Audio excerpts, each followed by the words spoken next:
Well, hello, everyone. I'm James Dobson, and you're listening to Family Talk, a listener-supported ministry. In fact, thank you so much for being part of that support for James Dobson Family Institute.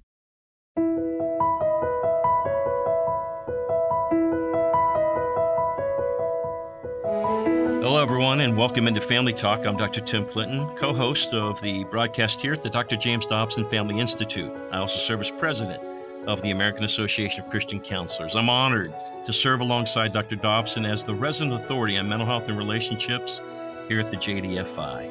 We're so glad you've joined us. Hey, you know, the world seems pretty crazy and dark. We live in a time when evil is called good and good is called evil. Our kids are having to deal with issues that adults weren't even thinking about at their age. In addition, we're dealing with destructive hurricanes, earthquakes, fires, rivers drying up, new water flowing out of deserts. Many believe that we're living in the end times. You know, as it says in Matthew 24, verse 7, for nation will rise against nation and kingdom against kingdom, and there will be famines and earthquakes in various places. But there's hope, as he goes on to say in Matthew 24, verses 13 and 14.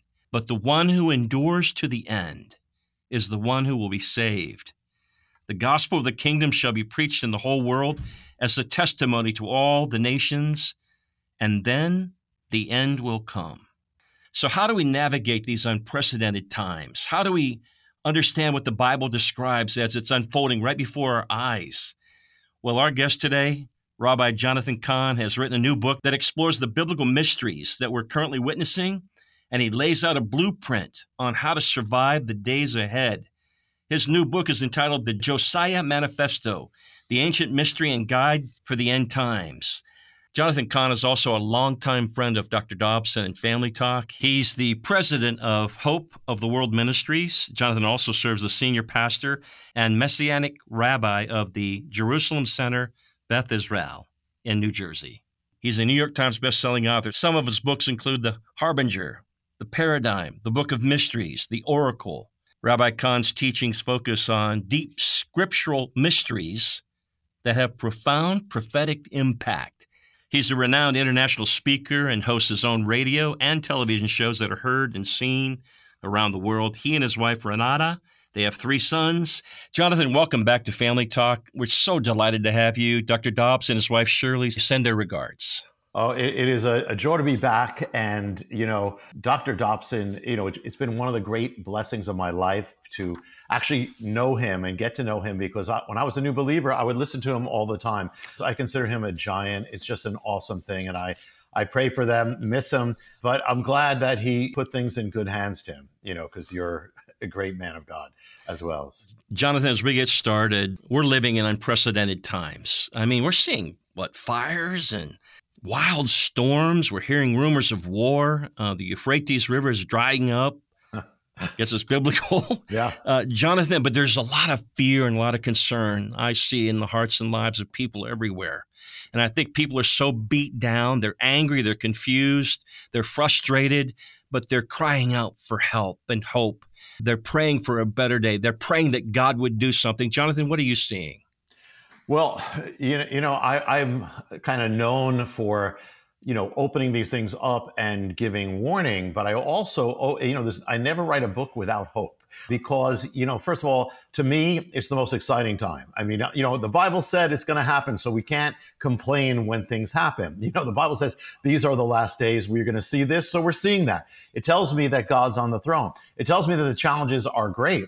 It tells me that if the dark is getting darker, the lights have to get brighter. So, the apostles did not live in, quote, a Christian culture. They lived in an anti-Christian culture, and yet they were the most powerful witness we've ever seen. So I believe that's what God wants. So to me, we are not to fear, because we, of all people, know who's on the throne, and we know the end of the story.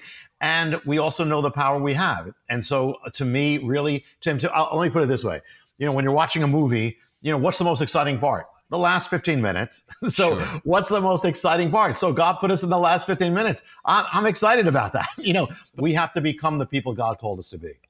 Over the next couple of days, we're going to be talking about your new book, The Josiah Manifesto. It's a stunning, captivating, work. I have it in my hands right now. I've been through every page. I've read every word in this book. I think it's your best work to date, Jonathan, but it's so captivating and challenging is what it is. But before we go into that, I want our listeners to hear a little bit more about you and your ministry. You have a ministry called Hope for the World Ministries. It's an end times based ministry. Tell us about that and what work is being done in and through that organization. Yeah, it's Hope of the World. And it's, the congregation I lead is Beth Israel in Wayne, New Jersey, outside of New York City. Hope of the World is the world outreach. And basically, it's two things. One is to get the word of God to the world, to the ends of the earth. It also has all my teachings on there as well. And also to help with compassion projects around the world to the most needy. So really, Hope of the World is twofold. And I believe that's the Great Commission, which is, number one, get the gospel to all nations, and also feed the poor, feed the hungry, help the poor, help the persecuted. So that's what we're doing. We're always we're doing tons of projects to help the most needy of the world and the lost of the world, which is really what it's all about. So so that's kind of that's the outreach. When people think of me, that Hope of the World, it's on the web, and all the messages I've ever done are pretty much there as well. Well, Jonathan, God has certainly gifted you in so many ways. Let's go to that gift of writing, that voice that God has given to you. The Josiah Manifesto, again, I said it's a stunning, really captivating new book, but in it, you open up with this present darkness that we're in, this time of shaking, these dark events that we're seeing all around us. Tell us, Jonathan, what does the Josiah Manifesto reveal? Well, I would put it this way. What if God was sending us away, a message, a revelation for this hour? What if he was giving really an opening of what is going on, what is happening, what's behind it? What if behind the events of our time, it's not out of control. It looks like it's out of control, but what if there was an ancient mystery behind it? And I mean, that an ancient calendar that is so specific, it actually not only ordains the events of our times, but actually the year, the month, the week, the date, in some cases, the exact second of the events of our times. That is what the Josiah Manifesto is going to open up. And also to give an answer. What if there was a way that from the Bible that God is highlighting, that's really the way to overcome for not only now, but what's going to happen in the days ahead, how to overcome, how to stand, how to prevail. This is, I would say, you know what this is, Tim? In some ways, it's different from what I've written before, in that this is kind of like a prophetic journey where the puzzle piece, it's one puzzle piece, the other puzzle piece, then they all come together to really open up this key about really the answer of how do we live and what do we need to know for the days ahead. And in some ways, for those who have read my other books, it's kind of like an airport, because almost every book I've written, from the Harbinger to the Return of the Gods, the mysteries are kind of coming home and converging on this one, the Josiah Manifesto. So I believe in many ways, it's one of the most important things I could have written. So I felt very strongly, as we were talking before the show, very strongly that this was the message for such a time as this, that for God's people to know. Jonathan, you talked about this present darkness being an ancient pattern with a new manifesting. You talked about it impacting our media, our entertainment, our marketplaces, our schools, corporations, public squares, government, culture, and so much more, setting in motion the transformation of a society. And I took a deep breath and I thought, boy, is he right. You're talking about it being an unrelenting darkness and a totalitarian darkness. Tell us what you mean by that. Well, what we are watching is, sometimes it's been called soft totalitarianism. But we're watching something really creeping in. It starts very subtly at first. It starts, in the idea, in the name of tolerance and do your own thing. And now we've gone to another stage where it has gotten so entrenched in our culture that now it's anyone who doesn't agree, every knee shall bow. It's not stopping. It has not stopped. I mean, again, the Bible warns this is going to happen in the end times, but it's the indoctrination of our children. That has not stopped. It is our culture. It is an alliance of government, culture, media, education, all these things, which are basically, it's apostasy. Paul warned. He said in the last days, there'll be a great falling away. And we are watching that every day. If you want to see biblical prophecy like every day, this is what's happening. So really, it is not stopped, and it has no intention of stopping. And when I use the word totalitarian, it is seeking to eliminate all opposition. Now, we are what stands in the way. But again, we are the lights here, and nothing is going to stop the light at the same time. And Jonathan, then you connect it to what you call as the valley up front as we step back and look at the ruins of the nation, a nation that has departed from her roots, her love, her passion, her commitment to God. And as I think about stepping back and looking at our current culture, nothing could be further. I mean, there it is. Yeah, Tim, when I look at the books I've written, most of them have the theme in that what happened to ancient Israel when it turned away from God. Here's a nation that knew God, turned away from God, and then these signs began appearing. Well, the Harbinger is the signs of judgment given to that nation warning.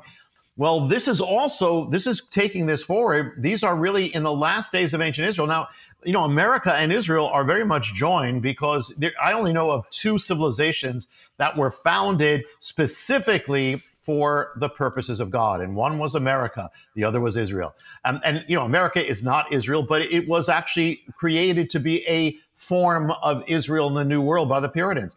And the thing is, we are now reenacting what happened to ancient Israel. When you turn away from God, it's a dangerous thing. We are reenacting, you said the valley. Well, the valley that I speak about at the beginning of the book, it's the Valley of Hinnom, where, the prophet Jeremiah is overlooking it, and he is prophesying that, listen, you killed your children in this valley. They sacrificed their children on the altars of Baal and Moloch in the valley. And so God says, judgment is coming. You cannot do that without judgment coming. So it's a warning and a wake-up call. America, Israel was in deep trouble. Actually, Israel went to judgment and destruction. America is also on that verge. We are a nation in danger because of what we have done.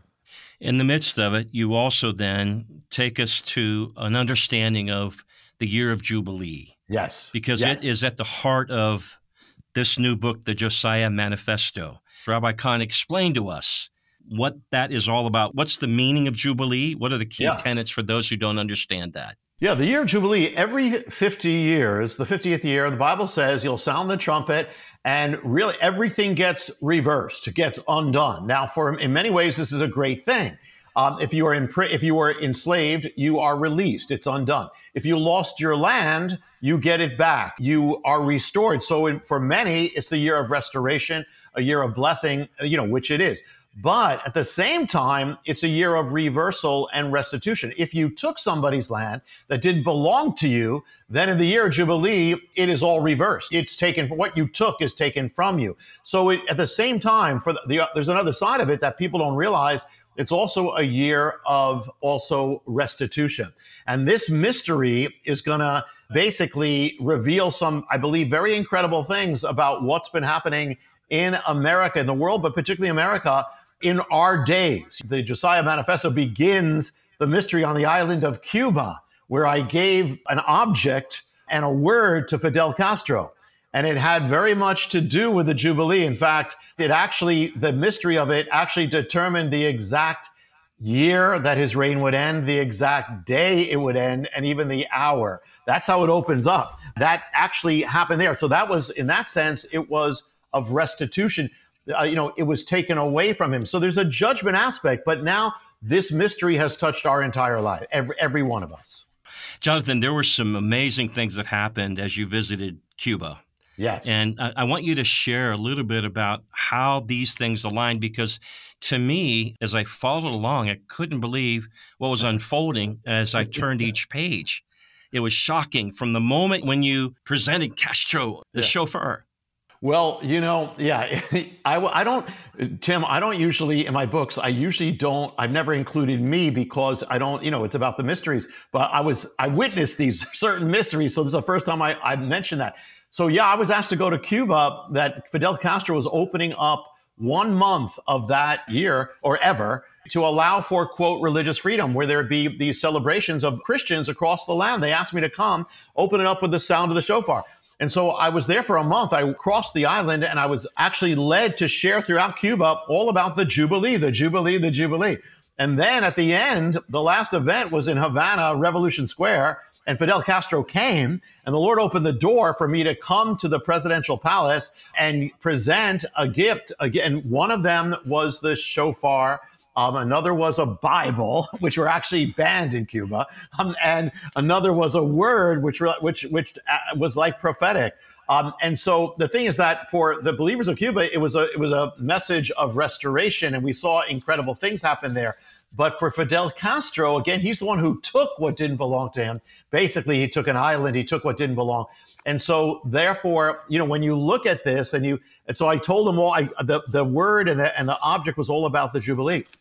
And when you take the very day that he came to power and you go to the 50th year, and then you go to the 50th day, that exact day is when his reign ended. On the 50th year, the 50th day, the Jubilean day, and that was what I gave him. And so it was actually at the exact, after you go, it goes to the hour, from when he came to power. So, I mean, God is above all things, even Fidel Castro. America was trying to get him out for decades. They could not. But the Jubilee did, so this is the opening. The first kind of puzzle piece is this other side to the Jubilee. Indeed. As you continued on, you began to unpack the whole issue of abortion. Yes. And the pandemic. And yes. You made connections that, again, were stunning to me, really breathtaking. Jonathan, talk to us about the legalization of abortion in 1970 and the connection of the pandemic in 2020.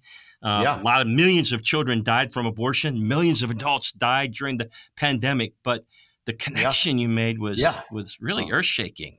Well, I'm the first one to get stunned or blown away by God in this. And the thing is that we're setting up, the Jubilee. So for everybody listening, keep that in mind.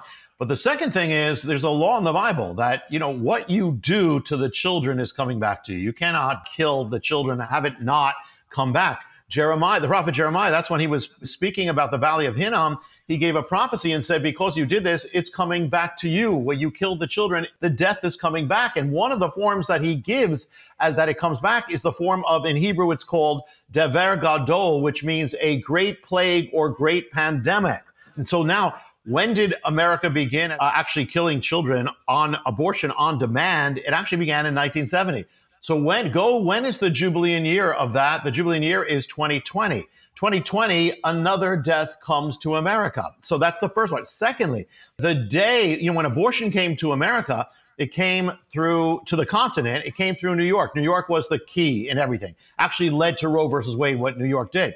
That bill that legalized abortion on demand on the American continent in New York came to the legislature of New York on the day of January 20th, 1970. Now, what happens if you go forward one Jubilee, 2020, to the day, it leads you to the date, January 20th, 2020. Anything happen? The day that the plague officially began in America, patient zero identified, was January 20th, 2020, 50 years to the exact date. So the beginning of abortion coming to the land and the beginning of the plague coming to the land, one Jubilee to the exact day. Yeah, which was incredible. I mean, how this connected together. Jonathan, you also cited Abraham Lincoln and talked about slavery and how the sort of this contagion, if you will, which is a chapter in your book, brings these pieces together. Yeah, well, Abraham Lincoln, kind of like Jeremiah, he said in his last inaugural address, not long before he died, he said, he spoke about the Civil War as a judgment from God for slavery. And he said, will it go on until every drop of blood that was drawn by the sword, the lash, will be answered by the sword of war? And so there's just as Jeremiah said, the death of the children is going to be answered by your death. And so the question comes up, and, you have to ask the question, well, what about the numbers? How many babies were killed in that initial period when abortion entered America, 1970, until Roe versus Wade, 1973? It's a 3-year period. How many were killed in that period? Well, the answer is 1.3 million by the CDC. Well, then I had to ask, 50 years later, you have another 3-year period. And it's a Jubilean period of that. And it's the period of the plague from 2020 to the end of 2022, beginning of 2023. So the question is, how many Americans died of the plague? The answer is 1.3 million, the exact same number.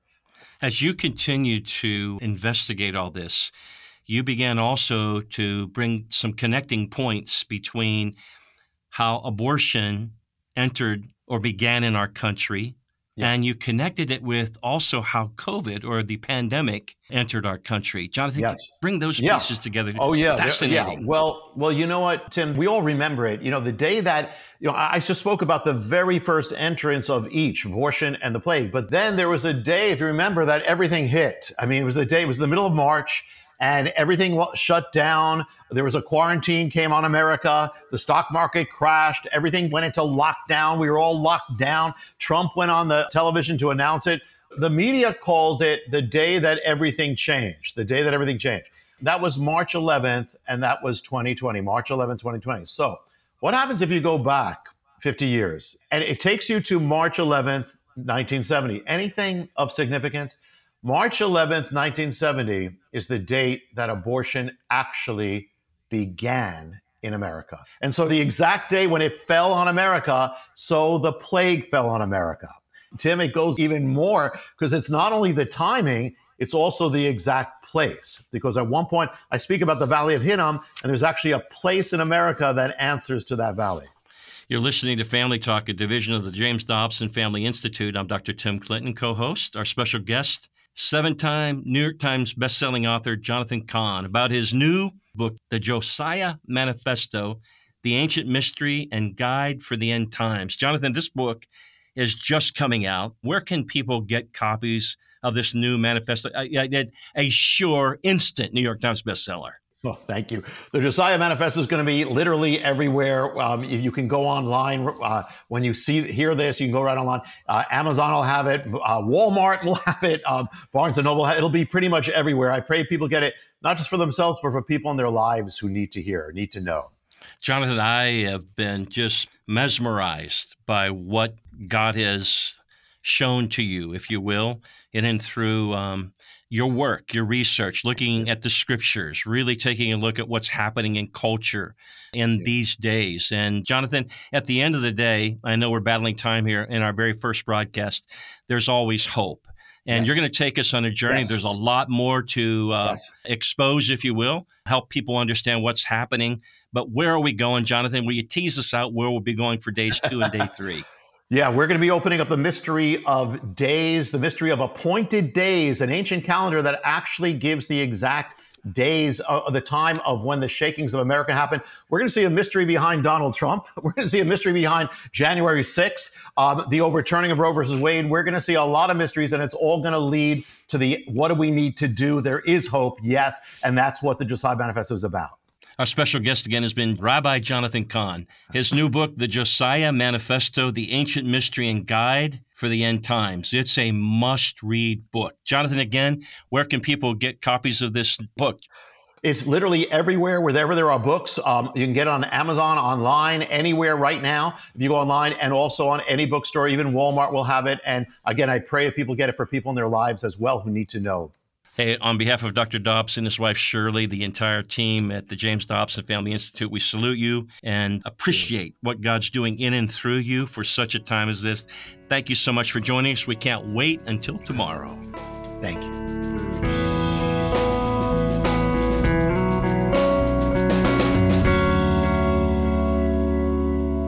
Wow, what a powerful program with Rabbi Jonathan Cahn and our co-host, Dr. Tim Clinton, here on Family Talk. Be sure to join us again tomorrow and then again on Friday to hear them continue discussing Rabbi Cahn's new book. It's called The Josiah Manifesto, from which they'll discuss the mystery of appointed days. It's an ancient calendar that connects biblical events to current happenings. Now, you may have heard this Bible verse before. It's from Psalm 127, verse 3. Children are a gift from the Lord. They are a reward from Him. Well, if you're raising kids right now, you know it's hard work, and I'm sure there are some days when you feel that gift might need exchanging. In the words of our own Dr. Dobson, though, remember, parenting isn't for cowards. Even children who are sweet and mild-mannered come with their own set of challenges. But if your son or daughter is strong-willed and defiant, that child can wear you out emotionally. And if you have one or more of these independent youngsters or adolescents under your roof, you know how difficult life can be. But be assured, there is hope. Here at the Dr. James Dobson Family Institute, we want to walk alongside you as a parent during the child-rearing years, especially if you have strong-willed kids in the home. That's why we've developed a new 10-day email series based on Dr. Dobson's best-selling book, The New Strong-Willed Child. It's designed to equip you to wisely lead your kids through even the toughest trials. To sign up, just visit us at drjamesdobson.org/strong-willed child. That's drjamesdobson.org/strong-willed child. You've been listening to Family Talk today. I'm Roger Marsh. I pray that the Lord will continue to richly bless you and your family as you grow deeper in your relationship with Him.